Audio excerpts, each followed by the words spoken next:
You ever wonder how scientists make sense of, well, literally everything in the universe?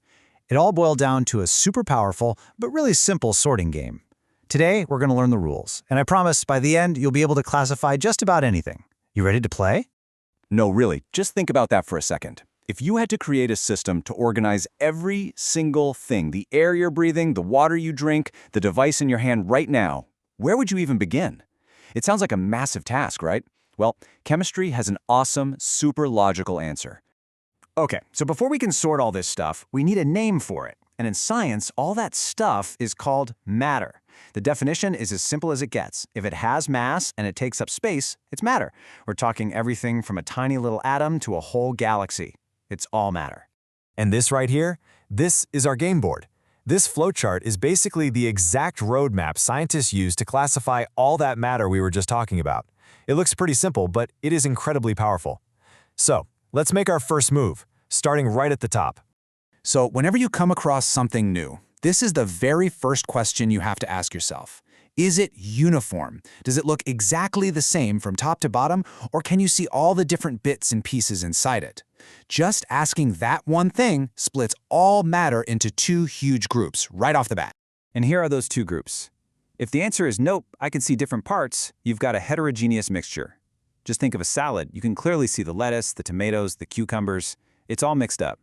But if the answer is yep, it looks the same everywhere, then you've got something that is homogeneous. Let's make this totally clear. Think about sand swirled around in water. You can see the individual grains of sand floating around, right? That is a perfect example of heterogeneous. But what about air or salt that's completely dissolved in water? It just looks like one single uniform thing. That's homogeneous. All right, so we've handled all the stuff that's obviously mixed up. Now we're going to follow the uniform path on our game board. Let's see what's next for everything that passed that first test, because the game is not over yet, not by a long shot. And here's the next big question. Can you change its recipe? Think about that. Can you add a little more or maybe a little less of one of its ingredients, and it's still basically the same thing? This question is the key to splitting apart two very different kinds of uniform matter. So this is all about that recipe idea. If you can change the recipe, you've got what's called a homogeneous mixture, or a solution. Salt water is perfect. You can have slightly salty water or really, really salty water. But if the recipe is fixed and can't be changed, you've got a pure substance. Water, for instance, is always two hydrogen atoms bonded to one oxygen atom. You can't mess with that recipe. It's always H2O. Okay, so we've taken care of all the mixtures, and we're down to just the pure stuff, things with a fixed, unchangeable chemical recipe. But wait, our sorting game has one last, super important split coming up. And this might just be the most important question of all. Can we take this pure substance and, through some kind of chemical reaction, break it apart into even simpler things? And here it is, the final piece of the puzzle. If the answer is yes, you can break it down, you've got a compound. Water, H2O, can be split back into hydrogen and oxygen. But if the answer is no, this is as simple as it gets, you've hit the bedrock of chemistry, an element. You can't break oxygen down into anything simpler because it's just made of one kind of atom. You know, a great way to think about this is with Legos. An element is like having a big bag of only one type of Lego brick, like they're all red 2x4s. That's oxygen. A compound, like water, is what you build when you snap different Legos together in a very specific way. Always two little white hydrogen bricks for every one red oxygen brick. Okay, hold on a second. We've talked about mixtures, we've talked about compounds, and they both seem to involve putting stuff together, right? So what is the real difference here? Well, it all comes down to a physical change versus a chemical change.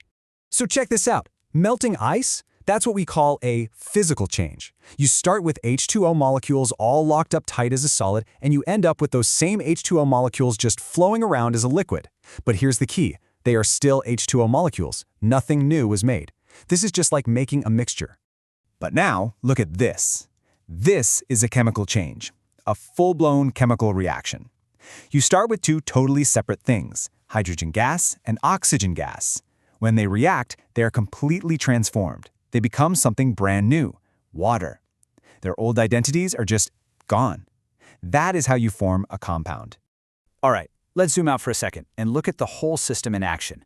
We know the rules of the game, we know the questions we need to ask, and we know the crucial difference between a physical and a chemical change. You ready for one last round? And here we are, back at our game board. Let's put this roadmap to the test on a few things you see every day, and you'll see just how slick this system really is. Okay, let's do a lightning round. Sand and water. You can see the parts, so boom, heterogeneous mixture. Salt water. Looks the same all the way through, but you can change the recipe, so it's a homogeneous mixture. What about pure water, H2O? It's a pure substance and you can break it down. That makes it a compound. And finally, pure oxygen gas. It's a pure substance you can't break down any further. That's an element. See how that works? The system is foolproof. You know, there's this quote that just perfectly nails why this whole sorting game matters so much. It says, "Chemistry is the study of matter, its properties, how it behaves, and the changes it undergoes." And being able to classify matter is step one. I mean, this is basically the starting line for all of chemistry. So, I'm going to leave you with one last challenge. You now have the complete toolkit for classifying anything. So, look at that phone or computer you're watching this on. Is it a mixture, a compound, an element? I'll give you a hint. It's a super complex mix of all of these things. But now, you've got the tools to start sorting it all out.